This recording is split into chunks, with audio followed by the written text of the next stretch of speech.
Hello guys, welcome back to V T life YouTube channel. So fourth sem ಅವ್ರಿಗೆ theory examination ಮುಗ್ದು practical examination start ಆಗಿದೆ. And 21ನೇ ತಾರೀಕಷ್ಟರಲ್ಲಿ ಅದು ಕೂಡ ಮುಗಿಯುತ್ತೆ. ಸೊ ಇದಾದಮೇಲೆ ಏನಪ್ಪ ಅಂದರೆ ರಿಸಲ್ಟ್ ಯಾವಾಗ ಬರುತ್ತೆ ಅಂತಲೇ ಎಲ್ಲರಿಗೂ ಟೆನ್ಷನ್.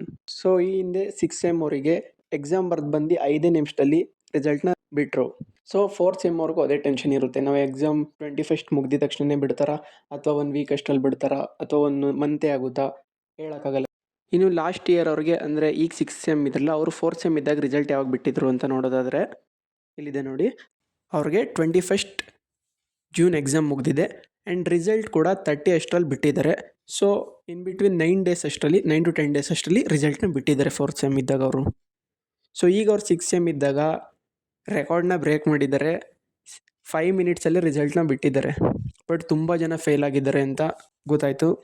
ಸೊ ದಯವಿಟ್ಟು ವಿ ಟಿ ಯುಗೆ ಕೇಳ್ಕೊಡೋದಿಷ್ಟೇ, ನೀವು ರೆಕಾರ್ಡೆಲ್ಲ ಬ್ರೇಕ್ ಮಾಡೋಕ್ಕೆ ಹೋಗಬೇಡಿ, ಕರೆಕ್ಟಾಗಿ ಕರೆಕ್ಷನ್ ಮಾಡಿ ಮಾರ್ಕ್ಸ್ ಕೊಡ್ರಿ. ಎಷ್ಟೊಂದು ಜನ ಸ್ಟೂಡೆಂಟ್ಸ್ ಕೆಲವೊಂದ್ಸಲಿ ಪೇಪರ್ ಟಫ್ ಇದ್ದಾಗ ಜಸ್ಟ್ ಪಾಸಿಗೆ ಬಂದಿರ್ತಾರೆ. ನೀವೀಗ ಈ ಥರ ಫಾಸ್ಟಾಗಿ ಮಾಡೋಕ್ಕೋಗಿ ರೆಕಾರ್ಡ್ ಬ್ರೇಕ್ ಮಾಡೋಕ್ಕೋಗಿ ತುಂಬ ಜನದ್ದು ಬ್ಯಾಕ್ಲಾಗ್ ಆಗುತ್ತೆ ಆ ಸಬ್ಜೆಕ್ಟು. ಸೊ ಆದರೆ ಐ ಥಿಂಕ್ ಈ ಸಲ ಆ ಥರ ಆಗಲ್ಲ ಅನಿಸುತ್ತೆ. ಬಿಕಾಸ್ 4th ಸೆಮ್ ಈಗಿರೋರಿಗೆ ಫಸ್ಟೇ ಥಿಯರಿ ಎಕ್ಸಾಮ್ ಇಕ್ಕಿ ಆಮೇಲೆ ಪ್ರಾಕ್ಟಿಕಲ್ ಎಕ್ಸಾಮಿನೇಷನ್ ಇಕ್ಕಿದ್ದಾರೆ. ಬಿಫೋರ್ ದಟ್ ಫಸ್ಟ್ ಪ್ರಾಕ್ಟಿಕಲ್ ಇಕ್ತಿದ್ರು, ಆಮೇಲೆ ಥಿಯರಿ ಎಕ್ಸಾಮಿನೇಷನ್ ಇಕ್ತಿದ್ರು.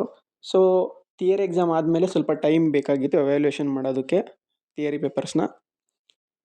ಸೊ ಈಗ ನೀವು 4th ಸೆಮ್ ಇದ್ದಾಗ ಈಗ ಫಸ್ಟು ಥಿಯರಿ ಎಕ್ಸಾಮ್ ಇದ್ದು ಆಮೇಲೆ ಪ್ರಾಕ್ಟಿಕಲ್ ಇದೆ.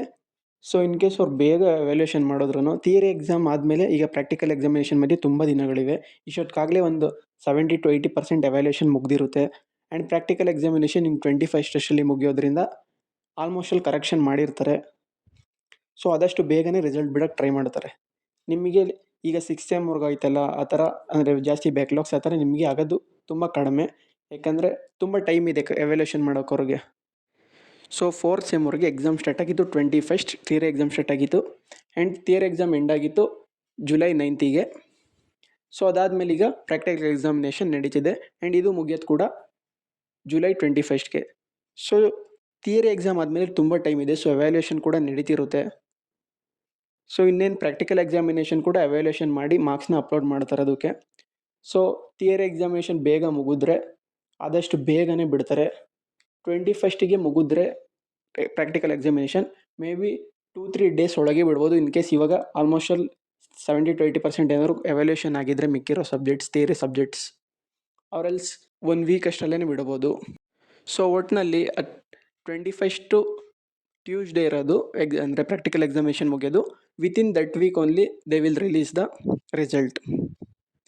ಆ್ಯಂಡ್ ರಿಸಲ್ಟ್ ಆದಮೇಲೆ ಬ್ಯಾಕ್ಲಾಗ್ಸ್ ಇರೋರು ಸಮ್ಮರ್ ಸೆಮಿಸ್ಟರ್ ಎಕ್ಸಾಮಿನೇಷನಲ್ಲಿ ಕ್ಲಿಯರ್ ಮಾಡ್ಕೊಳಕ್ಕೆ ಟ್ರೈ ಮಾಡಿ. ಎಸ್ಪೆಷಲಿ 7th ಸೆಮ್ಗೆ ಯಾರ್ಯಾರು ಹೋಗ್ತಿದ್ದೀರೋ, ನೀವು 6th ಸೆಮ್ಮಲ್ಲಿ ಎಕ್ಸಾಮ್ ಬರೆದು ಬಂದಿರ್ತೀರಲ್ವ, 7th ಸೆಮ್ಮಿಗೆ ನೀವು ಹೋಗೋಕ್ಕೆ ಫಸ್ಟ್ ಇಯರ್ದು ಯಾವುದೇ ಬ್ಯಾಕ್ಲಾಗ್ ಇರಬಾರ್ದು. ಸೊ ನೀವು ಕ್ಲಿಯರ್ ಮಾಡ್ಕೊಳ್ಳಿ. ಸೊ ಈಗ 4th ಸೆಮ್ ಇರೋರು ಯಾರೆಲ್ಲ ಬ್ಯಾಕ್ಲಾಗ್ ಇದೆ, ನೀವು ಈ ಸಮ್ಮರ್ ಸೆಮಿಸ್ಟರಲ್ಲಿ ಕ್ಲಿಯರ್ ಮಾಡ್ಕೊಳ್ಳಿ. ಎಸ್ಪೆಷಲಿ ಫಸ್ಟ್ ಇಯರ್ದು ನೀವು ಕ್ಲಿಯರ್ ಮಾಡ್ಕೊಳ್ಳಿ. ಯಾಕೆಂದರೆ ನೀವು ನೆಕ್ಸ್ಟ್ ಇಯರ್ ಅಂದರೆ 3rd ಇಯರ್ಗೆ ಹೋದಾಗ 5th to 6th ಸೆಮ್ಮಿಂದು ಸಬ್ಜೆಕ್ಟ್ಗಳು ಇರ್ತದೆ. ನೀವು 3rd ಸೆಮ್ ಹಾಗೂ 4th ಸೆಮ್ದು ಬ್ಯಾಕ್ಲಾಗ್ ಇಟ್ಕೊಂಡು ಫಸ್ಟ್ ಇಯರ್ದು ಕೂಡ ಬ್ಯಾಕ್ಲಾಗ್ ಇಟ್ಕೊಂಡ್ರೆ ನಿಮಗೆ ಬರ್ಡನ್. ಸೊ ಈ ಸಮ್ಮರ್ ಸೆಮಿಸ್ಟರಲ್ಲಿ ಜಾಸ್ತಿ focus first sem 2nd sem ಯಾವ್ದಾದ್ರು ಬ್ಯಾಕ್ಲಾಗ್ ಇದ್ದರೆ ಅದ್ರ ಮೇಲೆ ಕಾನ್ಸಂಟ್ರೇಟ್ ಮಾಡಿ, ಅದನ್ನು ಮುಗಿಸ್ಕೊಳ್ಳಿ. ನೆಕ್ಸ್ಟ್ ಸಮ್ಮರ್ ಸೆಮಿಸ್ಟರ್ ಸ್ಟಾರ್ಟ್ ಆಗುತ್ತೆ. ಆ್ಯಂಡ್ ಸಮ್ಮರ್ ಸೆಮಿಸ್ಟರ್ ಎಕ್ಸಾಮಿನೇಷನ್ ಬಂದು September 7th ಸ್ಟಾರ್ಟ್ ಆಗುತ್ತೆ.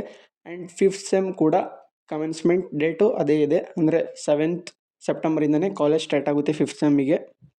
ಸೊ ಇನ್ ಬಿಟ್ವೀನ್ ಹಾಲಿಡೇಸ್ ಇದೆ. ಬ್ಯಾಕ್ಲಾಗ್ ಇದ್ದವರು ಓದ್ಕೊಂಡು ಕ್ಲಿಯರ್ ಮಾಡ್ಕೊಳ್ಳಿ ನಿಮ್ಮ ಬ್ಯಾಕ್ಲಾಗ್ನ. ಆ್ಯಂಡ್ ಮಿಕ್ಕಿರೋರು ಎಂಜಾಯ್ ಮಾಡಿ, ಇಲ್ಲ ಯಾವ್ದಾದ್ರು ಕೋರ್ಸ್ ಇದ್ದರೆ ನೀವು ಮಾಡಬೇಕು ಅಂತ ಇದ್ದರೆ ಅದನ್ನು ಮಾಡಿ. So 4th sem exam practical examination ಮುಗಿದು 21st.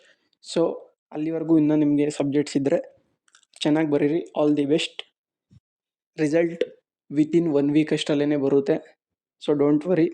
ಬ್ಯಾಕ್ಲಾಗ್ಸ್ ಯಾವಿದ್ರೆ ಅದನ್ನು ಸಮ್ಮರ್ ಸೆಮಿಸ್ಟರಲ್ಲಿ ಕ್ಲಿಯರ್ ಮಾಡ್ಕೊಳೋಕ್ಕೆ ಕಾನ್ಸಂಟ್ರೇಟ್ ಮಾಡಿ. ಇದೇ ಥರ ಹೆಚ್ಚಿನ ಮಾಹಿತಿಗಾಗಿ ನಮ್ಮ ಚಾನಲನ್ನು ಸಬ್ಸ್ಕ್ರೈಬ್ ಮಾಡ್ಕೊಳ್ಳಿ ಗಾಯ್ಸ್. Thank you.